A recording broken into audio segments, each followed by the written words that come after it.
As far as our religious maturity is concerned, every one of us should see ourselves next year, from this Ramadan to next Ramadan, or what Ramadan's already over. So this December to next December, this winter to next winter, how am I going to be a better Muslim?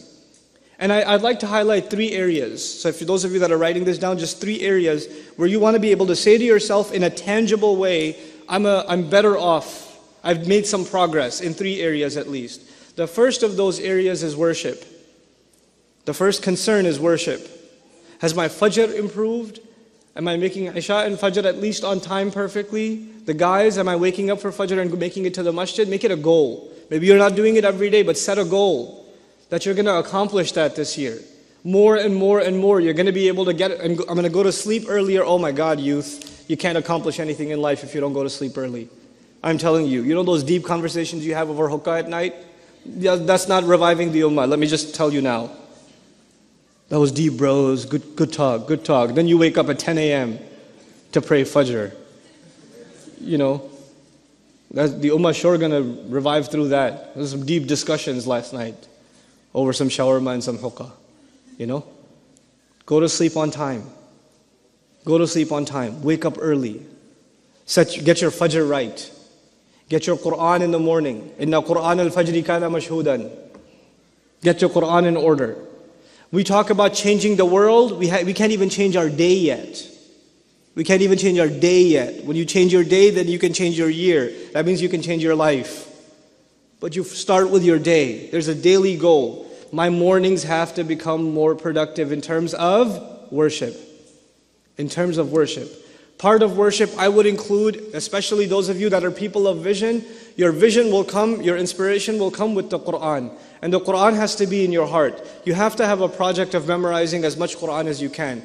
As little at a time as possible. If you can handle more, take on more. But every day, Fajr and a little bit of memorization, a little bit of recitation, and that's what starts your day. And I can guarantee you, if you do that in your life, even if you do that this week once, if you do it once, you will notice the difference the rest of the day. You will notice that day has more barakah in it, you're getting more accomplished. The doors around you are opening, opportunities are coming, your mind is clearer, creative ideas are coming to you. You'll see Allah brings those blessings to you, opens those doors that are otherwise closed. So the first of how many areas did I say? I said 3 areas, and the first of those areas is worship. That's the first area I'm going to improve in. The second area that you really have to work on, that you really, really have to be concerned with, is knowledge. And how am I going to grow in my knowledge this year? And by the way, I separate knowledge from worship. I separate the two.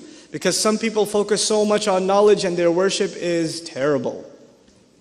They don't worship. They think their knowledge is compensating them for it. So they're studying lots of tafsir and they know a lot of tajweed, but they don't even pay attention in salat. I mean, what are you doing? What's that knowledge for? I'm mentioning these things in priority. First thing was worship. The second thing is knowledge. And I don't mean become a alim and get a degree in sharia. Those of you that want to do that, congratulations. I'm talking to everybody here. Not everybody here is going to be a mufti or a alim or whatever. But you have to be educated Muslims. You have to be, there needs to be some minimal level of education in your Islam. And my recommendation for you for that is that by the end of the year, the coming year, you've studied at least a couple of things. You've studied the seerah, the life of the Prophet ﷺ, once. And you should do it every year once. And actually you should read a different source on the seerah every year for the next few years. And really study it. So if you take one book don't ask me which book you should read on the seerah, read all of them. But take one at a time. Take one and go through it 1 year. Then go again to the seerah again another year. Then again another year. And you know what? Because that is the life of that man, sallallahu alaihi wasallam, is our vision, is our inspiration. So you have to keep going back to it. That's a part of your education. And it'll give you perspective and it will open doors for reflection and contemplation for you. That study of seerah in and of itself. There are wonderful resources on that available, and I don't think you'll have any trouble finding them, inshallah ta'ala.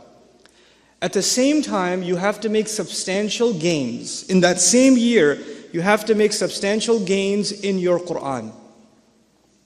I'm still in the area of knowledge. First area was worship, second area is knowledge, right? In this knowledge, you have to make some substantial gains in your Quran, which, let's just say you decided this year you're going to try to memorize, I don't know, Surah Al-Kahf, let's just say. So you set a goal. For this year, I'm going to memorize Surah Al-Kahf. That means I'm going to memorize it, I'm going to study its tafsir, I'm going to read it in translation, I'm going to try to understand every word in its vocabulary. If there's a lecture series on Surah Al-Kahf, if there's a tafsir available on Surah Al-Kahf, if there's an article and paper on Surah Al-Kahf, I'm going to take it and I'm going to consume it. This is Surah Al-Kahf year for me. Next year might be Surah Al-Rahman year. The year after that might be Surah Al-Baqarah year. I don't know. Maybe it's a couple of surahs a year. But every year you make a substantial gain in your Quran. Tangible. Don't just say, I'm going to study the Quran. Don't do that. And don't just pick random passages. Take a surah, take a couple of surahs and focus. My biggest criticism of Muslim youth today is we don't have focus. Focus on one thing. Get it right. At least you can look back and say, Alhamdulillah, this year I accomplished one more surah, two more surahs, three more surahs, something. And when you study a surah, you don't just learn its meanings. As a student came up and asked me, what's more important, you think? Understanding the Quran or memorizing it? And I said, how do you think that those two things are separate? Why do you think that? You know why we memorize the Quran? So we can repeat it over and over again. And when we repeat the ayat over and over again, Allah gives us more room to think and reflect more and more. And you start seeing things when you recite something 10 times that you didn't see when you recited it 9 times. He opens more doors. Wallahi, this is true of the Quran. The more you recite it, the more you understand it. And the less you recite it, the less you understand it. It's not like any other book. And memorizing it is a fundamental piece of understanding it. It is a fundamental of understanding it. So the surah you're going to study and understand better be the surah you're memorizing. Those two things go hand in hand. So I talked about seerah and I talked about Quran. And now I'll add one light elective. This is your Islamic semester for the year, for yourself, right? I'll add an elective to this semester. And the elective is at least 3 or 4 du'as. 4 du'as, you studied them, you memorized them, and they became a part of your day. This is actually combining knowledge and, I got 10 minutes is like an eternity. I don't need 10 minutes. But that's okay. Memorizing a few du'as from the Prophet ﷺ that you can make a part of your day. Now you're combining knowledge with practice.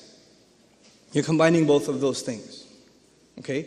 And actually each of these 3 areas of knowledge that I mentioned, and I didn't mention others. I know there's fiqh. I know there's aqidah. I know there's tafsir. I know there's other areas of knowledge. I mentioned these 3 things on purpose because these 3 things will make you a better Muslim immediately.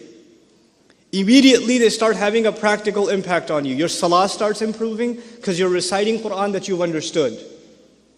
Your love of the Prophet ﷺ is increasing because you're learning about his life every year. So every time you send salawat upon him, it's deeper. Those salawat are deeper felt. Your knowledge of dua is bringing you closer to Allah because now you know what you're asking Him. You know what you're actually asking Him. Now, this is knowledge. So the first thing was worship and the second thing was knowledge. And I hope you see how I tried to fuse those 2 things too. Even though I kept them separate, one is helping the other. So if your knowledge is not helping your worship, I don't know if it's real knowledge. I don't know if that's real knowledge in terms of deen. In terms of deen. Then there's the third area, and that is service. There's service. And that's where you have to figure out, you have to set some time, whether it's once a week, whether it's on the weekends. You don't need the screen anyway.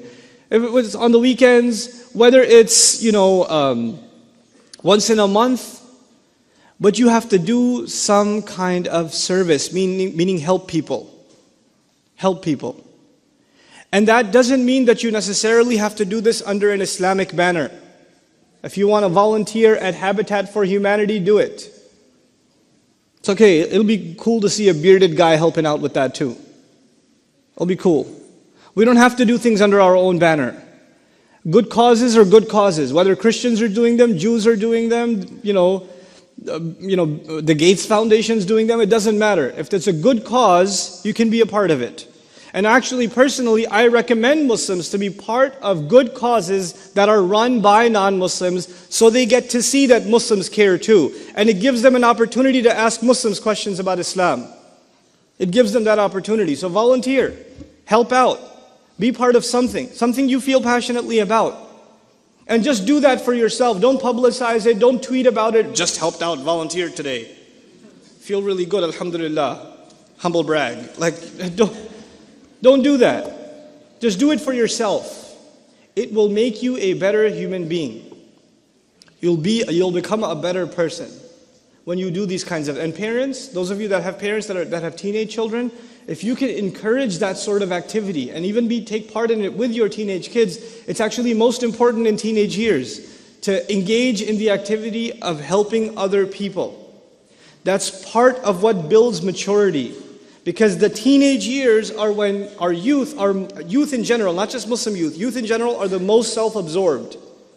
They're really just, their world is themselves and how they look and their friends and their Facebook status or how many friends they have or whatever.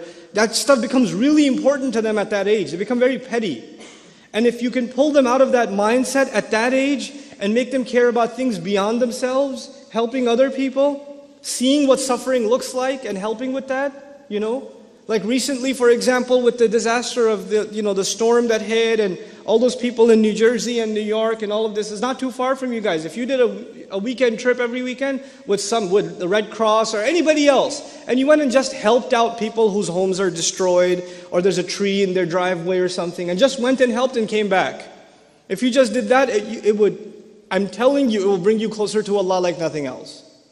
You do these three things and you've at least met the foundational goals to do great things in life.